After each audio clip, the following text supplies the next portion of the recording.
Look into my eyes and tell me who is the better one here. Men like us, men like us who can see a cold, men like us who can see a cold-blooded murder and go sleep like a baby, or the women who fought at the sight of blood. But still, I see 70% of the country's medical staff filled up by these women. Ladies and gentlemen, ladies and gentlemen, who is that better one out here? Men who have been created by God this way, men who have been created to perform these heroic events, or the women who are not. But still, I see Shazia Parveen rising to become the first fighter pilot. I see Maryam Mukhtar rising to become the first fighter pilot to embrace Shahadat for this sacred soil. I see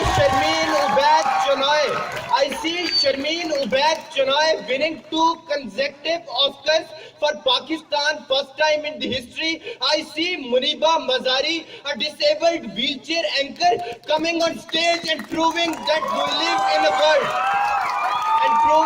we live in a funny world where we demand the birth of men from women themselves, where birth of women is a matter of disgrace to the family, where we demand the birth of women from where we demand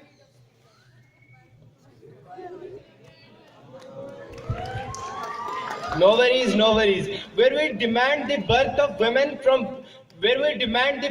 men from women themselves, where we take women just as a source of pleasure, where we don't allow our own sisters to get education, but we demand lady doctors for our wives, and the reason is you do not matter. Ladies and gentlemen, a poor man can marry a girl he wants, but a poor woman sits at her home for her whole life because she cannot save money for the dowry because you do not matter. Ladies and gentlemen, educating man is an act of ultimate supremacy. But a 17-year-old girl named Surat is shot thrice on her forehead when she demands for the education of girls, and the reason is you do not matter. Ladies and gentlemen, a 13-year-old girl is married to a man thrice her age, Allah Rakha, but her tears do not count, and the reason is very same, you do not matter.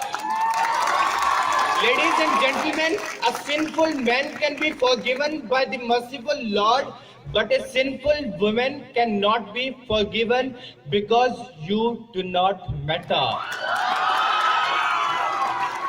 70 years of this so-called independence, and still we are stumbling and staggering on this part of unachievable glory, and the reason is very same, you do not matter.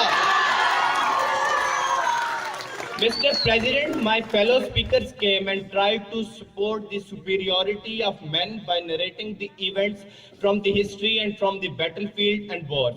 But I ask you to look into my eyes and tell me who the real hero is. The SSC commando who was nurtured and trained for years and years to die in this battlefield, or the principal of APS, Shahid Tahira Qazi, who stood as a wall. Shahid Tahira Qazi, who stood as a wall between the horrendous beasts and the innocent lives. She stood firm, she stood straight and bold enough to say that, do not lay a finger on them. I am their mother. Talk to me first. Look into my eyes and tell me who suffers more. The army men who was in Zarbeaz operation, or the mother of that captain in Sargoda who was preparing for the marriage of her own son but received her corpse instead. Listen to the words she said at his funeral. She said that, I would not have hesitated to sacrifice all of my sons for the cause of this land. Now I ask you to look into my eyes and tell me, are you better than any of these? If no, then don't dare to ever say that women can never be equal to men. Thank you.